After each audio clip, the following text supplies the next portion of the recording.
Hello everyone, welcome back to today's video. In this video, we will demonstrate the process of accepting donations on Instagram.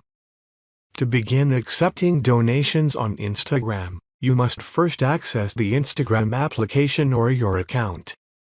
Let's open Instagram and navigate to our profile, located in the lower right corner. Once on your profile, click on the plus button in the top right corner of your screen.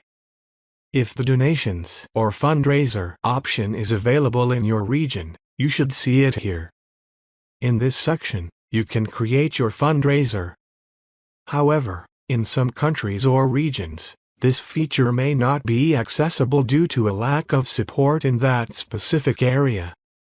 In such cases, Instagram has not yet partnered with a community or institution that facilitates donations.